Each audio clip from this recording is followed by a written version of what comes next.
Hi, I'm Peter. I'm with Al's Garden & Home. I'm at the Sherwood store. I'm the tree and shrub buyer, and it is May, and everybody's roses are starting to come into bloom, and we're here to talk about roses. It's rose season.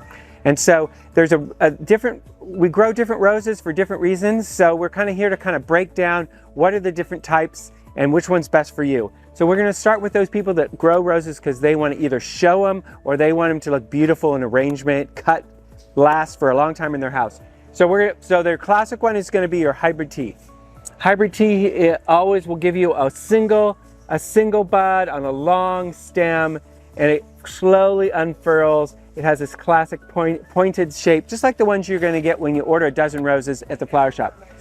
Grandiflora, very similar. Grandifloras tend to be a little taller, but they're very similar to hybrid teas. You're still going to get that single bloom.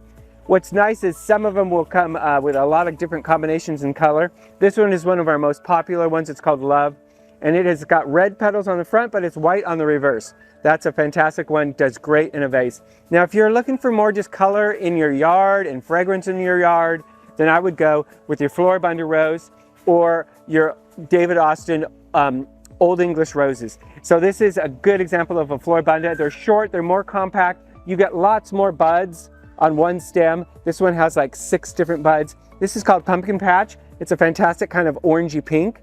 They come in all sorts of different colors, the floribundas. If you're into fragrance, and kind of you like the classic look of the old roses, the line of David Austin roses is fantastic.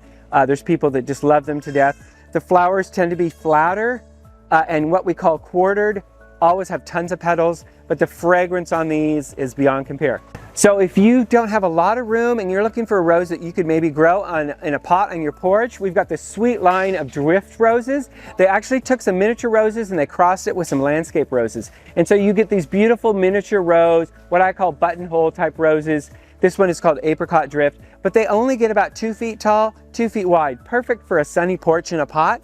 That's the drift roses. Now, if you want a statement piece in your garden, tree rose is always a good choice. So tree rose is just that. It is a rose that's been grafted high up tall on a trunk. So you care for them the same way you would a shrub rose. You just need to make sure you give it a little more support because they're way up there. They're going to be in the wind. But we prune them the same.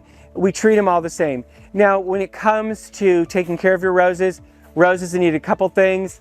Lots of sun, as much sun as you could possibly give them, and a lot of fertilizer. So we like to start when you're first planting your rose. Of course, you want to use a good transplant fertilizer, but with older roses, every spring as they start to leaf out, you're going to want to give them an application of Rose-tone fertilizer or a good rose fertilizer. But don't forget, the second most important fertilizer is when we do in early July. After they're done doing their first bloom in June, we want to fertilize them again so that we get lots of flowers going into summer and fall. So of course you're going to need some tools because roses need to be pruned. You're going to want to be deadheading. So get yourself a good pair of hand pruners. Felco's good, Corona's good, but you're going to need those every time you go out and you're cutting your roses. And then for protection, we have some great gloves specifically for roses. These are the Game of Thorns gloves, and they're leather, of course. And then you've got these protective for your upper arms, which is really nice because that's where roses like to get you on your arms. So come down to the nursery, check out all the roses. They're all coming into full bloom, all the colors, all the fragrances. Give them a sniff test. If you've got any questions, ask any of our purple people. We can answer your questions. Also, you can go to our website. We've got a complete list of roses there for you to check out. And I'm Peter, and happy gardening.